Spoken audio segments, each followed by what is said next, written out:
Hey guys, what's up? I'm back. I'm back at home, and I'm able to break down. I wanted to do a video a little bit more in depth about this character. I know there's been a lot of questions, a lot of people who either knew about the promo, followed the promo, and some people who are a little upset about how it was handled. And so I just wanted to share a little bit of information about this and a little bit of my thoughts and just kind of go from there. I knew about this promo well in advance, well before the email that was sent out, and this is going to be a little bit of Skylander hunting 101. And I always go back to the same thing: it's not who you are, it's who you know, and staying in the know, paying attention to. Not only the emails that come out, but sometimes the people you talk to. Now, I don't just go to or visit one Toys R Us. I pretty much know managers in the electronic department in 4 different Toys R Us. And the amazing thing about it is you might have somebody who's worked inside the electronic department for 2 years, and you go in and you ask about something and they're totally oblivious to even a character being released. And so it might be Toys R Us, 2 different Toys R Us, and somebody will be able to break down a character and an event, and Skylander Day, a promo, anything like that. Whereas you go to another store and they're clueless. So don't just leave all your eggs in one basket, I guess, and always ask questions, especially if you're going to drive somewhere and you ask somebody in the electronics department and they just give you an answer. You know what? I'm not sure. And then you leave the store, and either you didn't dig a little bit, or you come to find out that later on that day they let some figures go because they didn't know at that time, and then they were just sitting in the back. But anyways, I was asked not to talk about this, even though I knew about it. It was a memo that was, I don't think I'll get anybody in trouble at this point in time, but the memo talked about what they were going to do with Instagram. And I didn't necessarily go out and buy these because I knew you could get them for free if you waited for the date.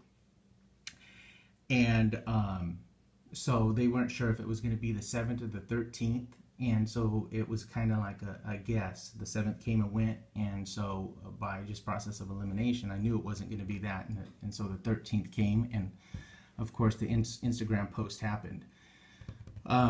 So you can go to different Toys R Us and everybody handle it different. According to several managers I talked about, this character was supposed to be held. Each store was supposed to have 10. And I went to one particular store, and this is the story behind this one and why I actually bought it. There was apparently 10 that were shipped to the store. Or 10 that were supposed to be given away as the promo. They had 11. That 11th one was supposed to go out and be put on the floor. At random, somebody was going to come by and pick it up, or notice that it was a special if you were hunting or just happened to be in the store at that time. So one of the 10 was actually going to be sold. The other 10 were given away in the promo.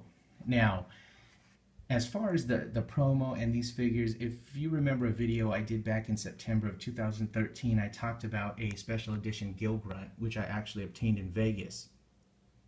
Thought it was going to be exclusive. It was a special edition. Then a few months later, in December, Toys R Us said spend $100 and you could earn the figure. Talked about that multiple times. And then you can go to Toys R Us now and special edition Gill Grunts everywhere.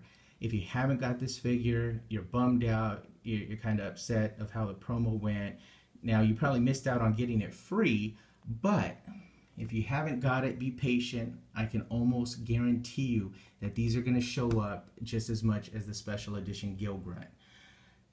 The crazy thing about this is a lot of people jump the gun and they want to turn around and grab a figure.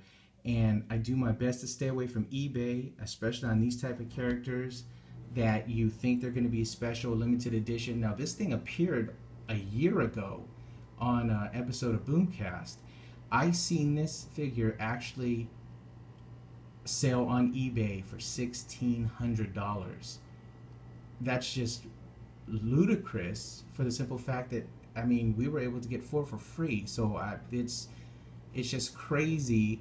I know you want to try to obtain a limited edition special figure, but it's almost as if there is no such thing. If you want to spend that kind of money, my advice would be get the ones that you know aren't going to show up in the store, the toy fairs, the employee editions, stuff like that. And even then, that's a chunk of money to spend on a figure.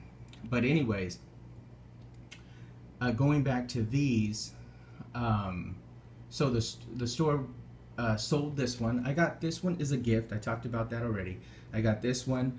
It even says, I have the receipt. I think I picked it up on the 25th at 5 o'clock, and it even actually says, if you can see that, one Skylander Shroomboom, $10.99, totaled out $11.99, and then of course took advantage of the promo and just